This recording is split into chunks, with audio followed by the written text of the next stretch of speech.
So,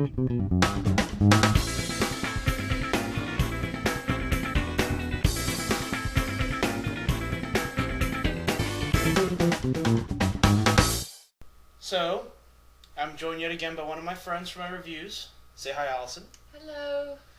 You all remember Allison from my last review, what was it, Eclipse? I believe so. Yeah, the last review was Eclipse. That's all I'm going to say. We just got back from Rango. Early thoughts? It was pretty good. I liked it. It had its parts. They were kind of slow, though. But this is the first thing I'm going to say to you guys. This is a movie for movie fans. Or if you're a fan of classic westerns or, dramas or just classic, 60s and 70s movies, this is a movie for you. And there's a lot of really subtle references that had me cracking up throughout this movie. Now, that being said, if you haven't seen those movies, you're not going to get those references. For those of you who don't know what this movie is, it's basically a spaghetti western. The stereotypical lone gunman walks into town, takes it over, and ends up turning it right, because he's the proper lawman. The only twist on this is that man isn't really a lawman. He's just an actor, which is what this movie is. You have this character named, you never really find out his name. It's a strange thing. You never really get his name, which is kind of a funny thing. He is the man with no name.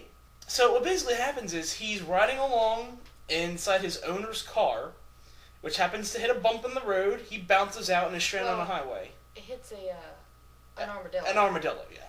The car hits an armadillo. He bounces out. His aquarium shatters on the highway, and he's stranded.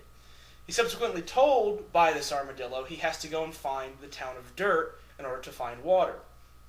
The story basically then proceeds where he goes into town. No one trusts him, but since he's new to the town, no one knows who he is, so he just adopts this persona of Rango, that lone outsider, the lone gunman who comes in and is going to set the town straight, which is basically out of every Western you've ever seen.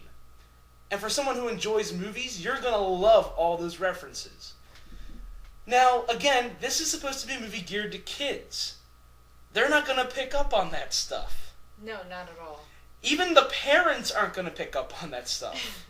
Unless they know it. Yes, and only if they are big movie fans are they going to catch these references.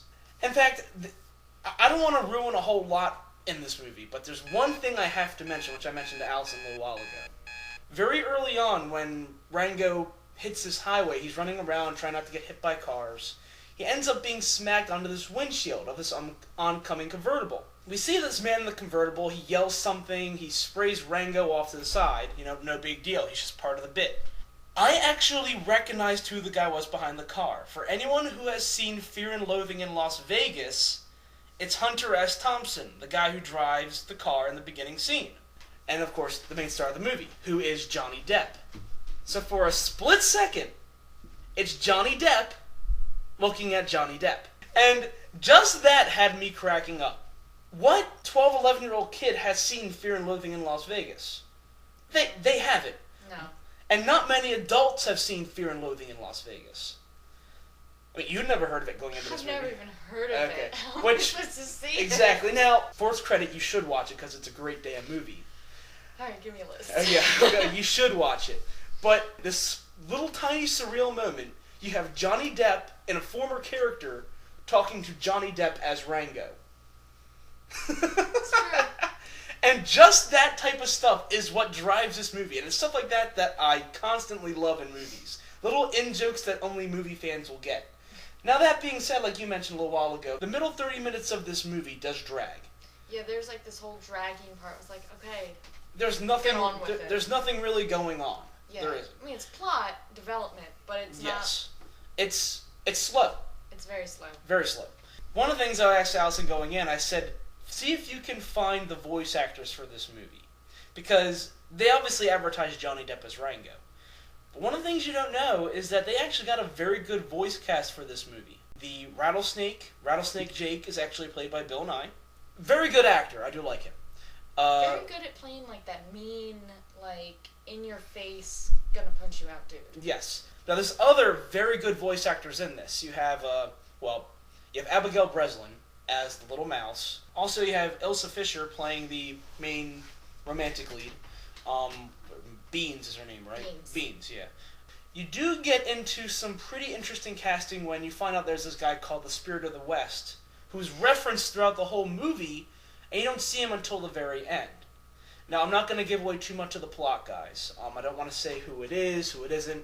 It's voiced by Timothy Oliphant, and he does one of the best impersonations you will ever hear. I was fooled. Hands down. I was fooled. Mike was like, it wasn't him. What? Yeah, so I'll let you guys watch the movie and figure out, who he is or who he's impersonating. I'll let you guys watch that. But it is a very good section of the movie. Now, again, like I keep stressing, is this something that is either appropriate for kids or is meant for kids? This was made by Nickelodeon. Which, really? Yes, this was made by Nickelodeon, which really struck me. This is something I would expect from, Pixar or... DreamWorks? Or Sony Studios, something along those lines, yeah. Which kind of cracked me up because they took a lot of risks with this movie. There's a decent amount of swearing. There's a decent amount of killing. There's some dark parts in this. I don't think it's anything that kids can't handle, but it's something that I think parents would get upset about because they don't want their little innocent sons and daughters watching that. I think they see worse than the video games they play, but yeah, whatever. Well, that's an argument for another time. We won't get into that. They did take a lot of risks with this, but I did appreciate that. Yeah, I think they And I think because of that, I would put this just below Pixar caliber. It's above the standards of any other studio, but it's below the standards for what Pixar would make. Yeah. Okay, so it's right in the middle ground for me. For someone like me who has watched all these classic movies and picks up on all these references, I loved it. So, final rating. Allison, what would you give this? Me? I'd probably give it... Oh, you don't do 3/4. No, don't do the 3/4 thing. I hate that. You know I hate that. I know. Half or whole, I know, please. I know. I'd probably say 3 in the middle. A 3 stars. Right. I didn't love it, but I didn't hate it. It had good moments and it had bad moments. I think I actually enjoyed this movie a little more than you, which is strange because you usually like movies more than me. Well, kids' movies, yeah. Well, yeah. Well, there's nothing wrong with that. I mean, I enjoy kids' movies just as much as you do. Mm-hmm. But this one I really did like. Again, the middle dragged. But for any of my viewers who are movie fans, if you love the classic movies, this movie is for you. If you're a child, if you're an adult who doesn't watch a whole lot of movies, you are just going to think this is okay. But for someone like me, I think it's great. So I try to find the middle ground on this. I'm going to give it 3.5 stars. This will probably be one of the better animated movies of this year. Yeah. I really liked it. For the average moviegoer, it'll be okay. It won't be great, it'll be okay. So, all that being said, Allison and I, of course, are going to set up our next date for a movie. She wanted to see The Hobbit, which I agreed to, but that's still more than 1.5 years away. They're only in pre-production right now. They're still writing the script for that. They got the cast, they got the directors, they got everyone for that, but they're not even shooting that yet. So is there anything sooner you want to see? Other than Breaking Dawn. I have to go see it, alright? I know you The do! first 3, I have to see the last 2, and, you've already agreed to go with me. Yes. Sucker. Yeah, okay, so... But there's Sucker Punch I want to see. Okay. Of all the movies, I guess we could say Sucker Punch. That comes out in what, a little less than a month? Yeah. I think. So, It should be good. It looks like an anime-based plot theme from... Yeah, and you and every other girl I've spoken to has said that main girl from Lemony Snicket's, I always forget her name, but she looks like frickin' Sailor Moon. Yes. She looks like... Well, a lot Dressed of the, in black and wearing a lot of the anime wears the sailor outfits, though. A lot more than you would think. But Sailor Moon is the most popular. Yeah, well, I can't say I was ever a fan of Sailor Moon. But, but when I looked at it, I gave it a double take. I said, you know what? You're absolutely right. If Sailor Moon wore black, carried around a samurai sword, I would completely agree, because the girl fits the part because she has those massive freaking eyes. So she looks like an anime character. Yeah. Yeah. So, there you go. Alright, guys. Well, I want to thank Allison again for joining me on my review. Thanks for having me. We'll see you guys in a few weeks when we review Sucker Punch. Whoop-pow! Whoop-pow. Whoop-pow. Yeah. Alright, guys. Have a good night and take care.